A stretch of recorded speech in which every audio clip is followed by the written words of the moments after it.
Bonjour à toutes et à tous. Pour la 4e fois de son histoire, l'équipe de France de handball a été sacrée hier championne d'Europe. On va évidemment en parler avec nos invités de la semaine dans G-Sport, deux handballeurs. Issam Tej, l'entraîneur du SCO Handball, qui a évolué avec un certain Nicolas Karabatic, et le jeune Tom Balem, qui évidemment n'a pas raté une seconde de la finale hier. On va évidemment parler du SCO Handball avec vous, messieurs. Bonjour d'abord. Bonjour. Bienvenue. Bonjour. Du SCO parce que c'est la reprise ce vendredi contre Valence. Donc on va faire un premier bilan de la saison. Il reste encore beaucoup de matchs à jouer dans cet objectif maintien pour votre retour en Pro League. Mais d'abord, évidemment, les Bleus, vous n'avez pas raté ça hier. Vous étiez devant votre écran, Tom. Bien sûr, bien sûr. On a essayé de suivre au maximum l'ensemble du parcours, en fait, depuis les phases de poule, etc.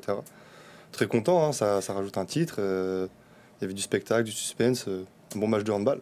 Un beau match de handball. C'est un peu une anomalie quand même, parce que ça fait 10 ans que les Français n'avaient pas été sacrés champions d'Europe. Ça veut dire qu'en Europe, il y a les meilleures équipes du monde, la Suède, le Danemark, la Croatie. Oui, c'est vrai, la concurrence est rude au niveau européen. C'est le très haut niveau handball mondial. Donc parfois, le championnat d'Europe est plus dur que le championnat du monde. Que le championnat du monde. Ouais. Donc ça, c'est sûr. Mais après, voilà, moi, ce que je voulais féliciter la France pour son titre, féliciter mes coéquipiers, comme vous l'avez annoncé, les Karabatic, Bellassène, pour leur titre. Donc ils ont mérité. Ils ont cru leur chance jusqu'au bout, malgré que sur le papier, le Danemark, il était favori. C'était pas facile contre le Suède. Ils ont fait un parcours excellent, exceptionnel.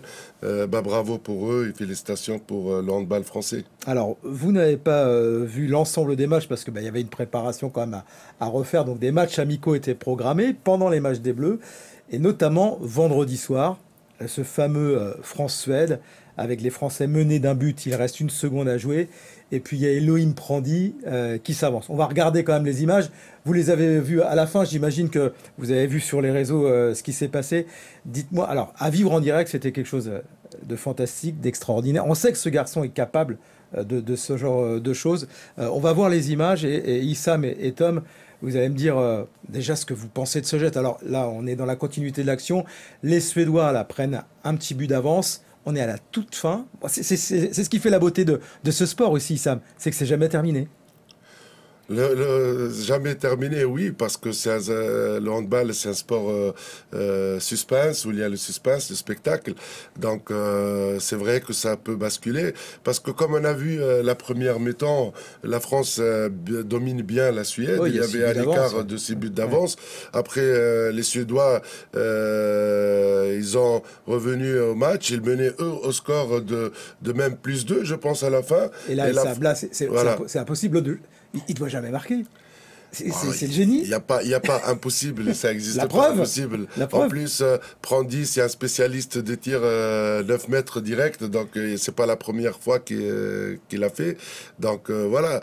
Ça mérite, moi je pense, ça mérite, et il a bien travaillé le tir, et ça a bien marché. Donc ça fait le bonheur de la France et l'équipe de France, voilà. C'est extraordinaire quand même. Alors, tu l'as revu, toi, j'imagine. Oui. Après, c'est fantastique. Tout le monde rêve de marquer ce genre de but. Après, il fallait le gagner le match, hein.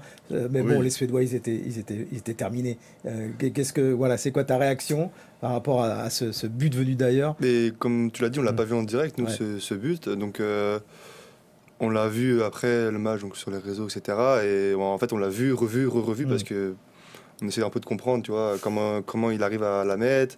Plus, je crois que c'est un peu de chance parce qu'il fait la barre, ça tape le dos du gardien. Il en faut un peu. Voilà. Donc, il y a le pied qui peut être légèrement décollé, d'où la réclamation des Suédois qui n'a pas non plus abouti, mais bon, voilà, ça fait partie. En fait, on admire au final, on regarde, c'est un beau geste, ça va rester dans les top buts pendant 10 ans ou 20 ans même, les compiles, etc. Il n'y a rien à rajouter, quoi. C'est beau. Fantastique. Bon, allez, pour terminer, juste un mot sur un garçon, c'est Nicolas Karabatic, j'en parlais, 11e titre. Issam, tu as joué avec lui. Alors, c'est plus le grand Nicolas Karabatic, mais c'est un petit peu le grand frère maintenant de cette équipe. Il amène encore son aura à cette équipe. Ben, une personne comme Nicolas, on parle Nicolas, c'est l'icône du handball français. C'est entre guillemets, on peut dire, c'est le roi aujourd'hui. Voilà, avec tous les titres qu'il a gagnés. J'ai eu beaucoup de plaisir et bonheur à jouer avec Nicolas. C'est un mec très bien. Je pense aujourd'hui son rôle plus un leader. Plus il va apporter son expérience dans les moments difficiles. Oui, et c'est un rôle très important. Aujourd'hui, il faut reconstruire un nouveau Karabatic parce que la France en a besoin. Donc, Nico, aujourd'hui, je pense qu'il va arrêter après les JO. Voilà, une grande carrière d'un grand homme. C'est la grande famille aussi.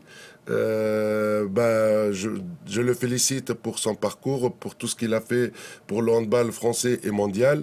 Et aujourd'hui, je pense que son mot et sa parole, elle pèse dans l'équipe. Et c'est une personne qu'on le respecte. Et il faut qu'il apporte ça. Et il est très grand aujourd'hui pour le faire. Et il est toujours très positif. Merci d'avoir parlé de Nicolas, de cette équipe de France. C'est toujours très bon pour le handball français, même pour tous les petits clubs, etc. On revient au SCO handball parce que trêve oblige, hein, championnat d'Europe, donc tout le monde s'arrête. Donc on fait quoi? On se repose un petit peu. Vous avez profité pour recharger les batteries. Je crois que le dernier match c'était le 20 décembre. Ça a fait du bien. Vous avez coupé quand même un petit peu, Tom? Ouais. Oui, directement après le dernier match, on a eu les vacances. Jusqu'au 4 janvier, je pense. Donc ouais, on a pu couper quelques jours pendant les fêtes. On avait un programme quand même à suivre aussi individuel de maintien en forme. Puis après, on a recommencé le travail. Piste, muscu, handball le soir. Ça toute la semaine. Jusqu'au premier match à Nico, où du coup on a commencé un peu à alléger les pistes, etc. Mais oui, on s'est reposé, mais on a aussi beaucoup bien travaillé, je pense. Bien travaillé, il faut carrément... Alors pour refaire une préparation, parce que le plus gros, évidemment, vous l'avez fait... cet été, et quand on coupe comme ça, quand il faut reprendre les fondamentaux? Bien sûr, les joueurs, ils ont profité de semaines de vacances. On travaille avec le staff par cycle. Donc il y a un premier cycle qui est fini sur la phase aller. Après, c'est le deuxième qui va commencer avec la trêve internationale. Donc ça nous a permis de refaire et de retravailler le physique. Donc c'est normal, après 2 semaines de trêve, il faut retrouver la forme physique. Donc on a travaillé sur ça, on a travaillé sur notre projet, revoir ce qui a marché, revoir ce qui n'a pas marché et se mettre au travail. Et je pense que cette période nous a permis aussi de mettre les choses claires et faire un bilan sur la première moitié. Ce qui a très bien marché, c'est votre début de saison, on rappelle, hein, vous montez, vous êtes de retour en Pro League avec une équipe qui a surfé sur la réussite, les victoires la saison dernière. Ce qui a moins bien marché, c'est juste avant cette trêve, justement. Quel bilan vous feriez de cette première partie de saison? Comment expliquer que voilà, vous êtes passé d'une équipe assez conquérante à ces 3-4 derniers matchs, ou même un peu plus, hein, parce que vous n'avez pas gagné depuis le dernier match contre Valence à l'extérieur. Comment vous analysez cette première partie de saison, Issam et Tom? D'abord, Issam. Pour moi, personnellement, je suis satisfait parce que aujourd'hui, il n'y a pas le feu. On est dans une place amie confortable. C'est pas encore fait le maintien, mais on est dans la course avec 5 équipes sur le même classement. Donc voilà. Donc c'est vrai. Au début, on a insisté sur le démarrage dans le championnat parce qu'il faut trouver la confiance de suite et quelque chose qui est fait avec des victoires comme le match contre Frontignan qui a fini 3e la saison dernière, ou Nancy, un club, pour moi c'est un club de DIA, c'est un grand club, donc on a fait bien le travail. Après il faut enchaîner, on a trouvé la confiance et on a vu qu'on a enchaîné avec des victoires à Cournon, à Valence comme vous venez de le dire, match nul contre Cherbourg et match nul contre Caen. Tout ça c'est des adversaires, des concurrents directs pour le maintien et on a ramené des résultats positifs. Sachant qu'on va les retrouver dans la deuxième partie du championnat, chez nous, à domicile. Donc voilà, donc le bilan pour moi est positif. Il y a des regrets, c'est vrai, il y a des regrets. Il y a des matchs comme Sarrebourg et Besançon où on a raté notre sortie, on a raté nos matchs. C'est le sport maintenant, c'est le niveau de la Pro League. Il y a beaucoup de surprises. Il n'y a pas une équipe qui est au-dessus des autres. On a vu beaucoup des exemples sur la mi-saison. Voilà, maintenant il faut rester méfiant et il faut continuer. Maintenant, il faut redémarrer très fort pour qu'on soit dans une place confortable pour la fin de saison. Tom, on va regarder justement ce classement. On rappelle qu'il y a une équipe qui est hors course, hein, c'est Villeurbanne, saison terminée, ce qui veut dire qu'il n'y aura sans doute qu'une descente. Alors certes, vous êtes aujourd'hui... 4 points de Caen. Voilà, 4 points de Caen. C'est l'adversaire qu'il faut définitivement éliminer, j'ai envie de dire. Après, vous jouez tous les matchs, évidemment, pour les gagner, puis on verra à la fin de la saison. Vous regardez quand même ce classement aujourd'hui ? Bien sûr, bien sûr. C'est ce qui nous donne le rythme, en fait. Voilà, ça nous permet de nous jauger par rapport aux autres. Maintenant, tu parlais de Caen. Caen, ça va falloir se méfier. Ils ont recruté un nouveau coach, ils ont signé de nouveaux joueurs. Donc, ils vont revenir, je pense, assez en force sur la deuxième partie de saison. Sur la première partie de saison, moi, je suis personnellement satisfait. On a fait des très bons matchs à domicile contre Frontignan, Nancy, où personne ne nous voyait gagner quasiment. Et derrière, on est aussi allé chercher des points à l'extérieur contre des concurrents directs. Donc l'avantage, c'est que là, ces concurrents, on va les recevoir sur la deuxième partie. Et donc, on va pouvoir aussi essayer de s'appuyer sur ça pour gagner des matchs. Et dès le début, car là, sur février-mars, on joue, il me semble, Cherbourg, Valence et Billière. Donc, là, c'est le maintien qu'il faut aller chercher là sur ce concurrents mois. Direct, ouais. On peut dire que c'est bien parti. Méfiance quand même, voilà, c'est ça.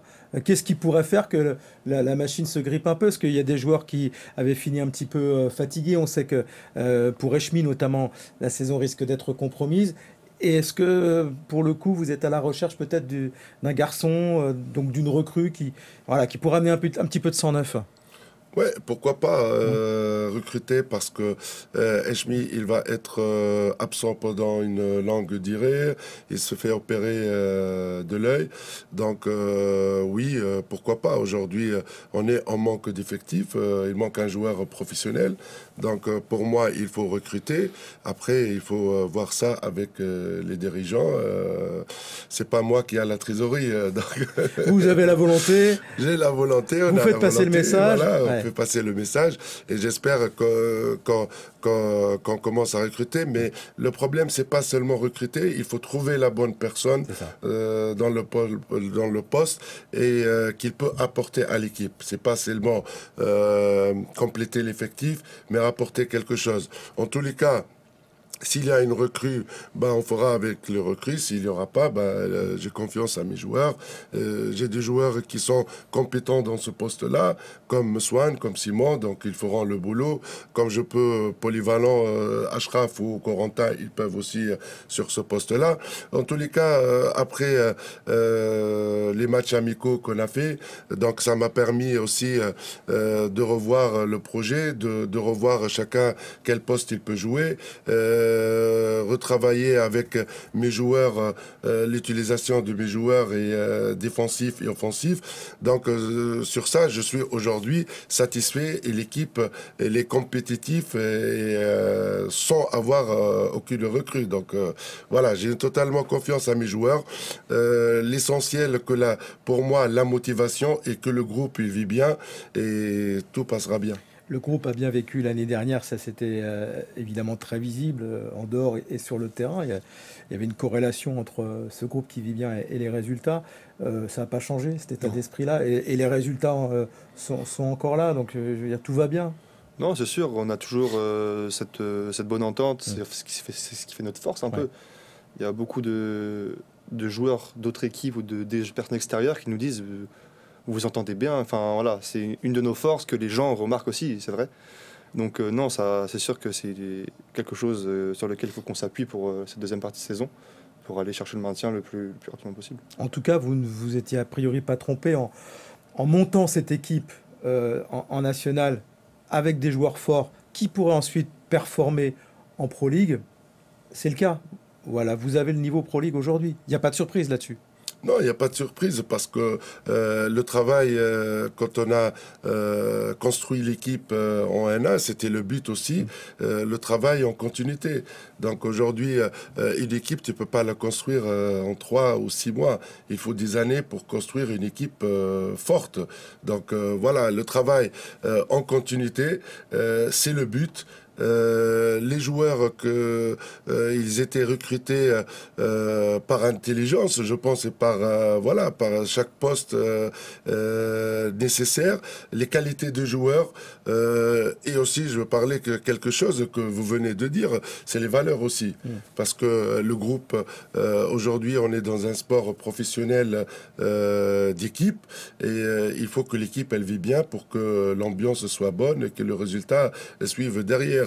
On a vu la force de caractère de l'équipe sur certains matchs où on était mené de 7-8 buts. Cette équipe, elle a un caractère, elle veut rien lâcher et on revient dans les matchs et ça nous a souri quelques matchs, mais d'autres, on n'était pas très loin, comme le match contre Tremblay ou Ponto. On n'était pas loin, mais par contre, contre Cherbourg, ça a bien marché. Voilà, pour moi, c'est le résultat. C'est grâce aussi à l'état d'esprit de cette équipe et ses valeurs. Bon, Tom, toi, tu es angevin, évidemment. Alors, tu as eu un petit exil à un moment donné, puis tu es revenu. 9 buts depuis le début de la saison sur ton aile droite, je crois. Tout va bien. Tu as le déroulement de carrière que tu espérais avec ce retour à Angers? Oui, c'est sûr. Quand je suis parti d'Angers, il y a maintenant 3 ans, j'étais parti chercher de l'expérience et voir autre chose. Et depuis que je suis revenu l'année dernière pour la N1 Elite, voilà, on a fait une bonne saison, collectivement, individuellement aussi. Et là, maintenant, c'est ma première saison en LNH, en Pro League. Donc oui, forcément, très content de comment ça se passe, sur le plan collectif d'abord. Donc forcément, on est encore dans la course au maintien, on est dans une position très confortable. Sur le plan individuel, j'essaie de prendre tout ce que je peux prendre. Dès que j'ai du temps de jeu, j'essaie de mettre ça à contribution pour l'équipe, marquer des buts, faire des bonnes défenses, ou même juste apporter de l'énergie sur le terrain, d'état d'esprit justement. Donc non, franchement, puis même en dehors des matchs, je sens que je progresse au quotidien, que j'ai la confiance aussi du staff, donc tout est bon. Tout est bon. Bon, Issa, un mot sur Tom. Évidemment, n'hésite pas à faire jouer toi les meilleurs. Tu ne regardes pas l'âge, j'ai envie de dire, mais voilà, tu le vois aussi progresser. Bien sûr, moi je connais Tom depuis 2019, depuis mon arrivée à Angers. Quand il est parti à Créteil, moi aussi je l'ai conseillé de partir pour aller voir comment ça se passe ailleurs. Mais la vérité, quand j'avais besoin de Tom, il a de suite répondu favorablement à ma demande. C'est le cas notamment la saison dernière. Hein, voilà. Il y avait un blessé sur l'aile. Ouais, et tout de suite, tu as fait le job. Donc voilà, l'année dernière, après la blessure de Mounir, on n'avait pas d'autres joueurs sur ce poste que Tom. Il a fait 9 matchs successifs, 60 minutes, donc il était performant. Et voilà, c'est comme ça qu'on grandit, c'est comme ça qu'on prenne de l'expérience. Aujourd'hui, je trouve Tom, il a passé ce cap-là.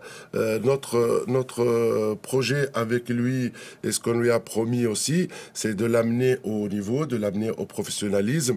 Aujourd'hui, il a un rôle aussi important dans la structure. Donc, c'est un joueur, moi, j'aime beaucoup par son énergie, par son écoute. Il est un joueur polyvalent. Il peut jouer sur le poste arrière droit comme il peut jouer en défense en numéro 2. Donc, il se donne à fond, il ne se calcule pas. Et quand on a besoin de lui, il est présent, il est positif dans le groupe. Donc, voilà, c'est très bien de travailler avec lui. Je suis content de l'avoir dans l'équipe. Bon, très bien. Il rougit un petit peu, mais c'est normal. Bon, vendredi, samedi soir Vendredi soir. Quelle heure? 20h30. 20h 20h30. 20h30. Il faut être présent au Hara, évidemment, c'est important. Il faut relancer la machine. Valence, c'était un but d'écart, je crois. Donc, tous les matchs sont âpres. Hein. Tous les matchs sont joués, sont durs, en fait. C'est ce que disait Sam tout à l'heure, c'est la Pro League. Tout le monde peut battre tout le monde et c'est vrai que sur Valence qui a 10 points, je pense, comme nous, ce serait bien de relancer la machine, donc de remettre une victoire. De plus à domicile, ça fait depuis, je pense, fin septembre qu'on n'a pas gagné à domicile. Donc pour les supporters, les partenaires, déjà, ce serait quelque chose de bien. Puis pour nous aussi, commencer avec de la confiance, s'appuyer sur cette prépa où on a fait des bons matchs, je trouve, contre des D1 pour pouvoir performer directement dès le début de la reprise, quoi. Allez, c'est noté. 20h30 vendredi soir, Issam et toute sa bande pour la reprise et la victoire face à Valence. Merci messieurs. Merci. Merci, on se retrouve la semaine prochaine. Bye bye.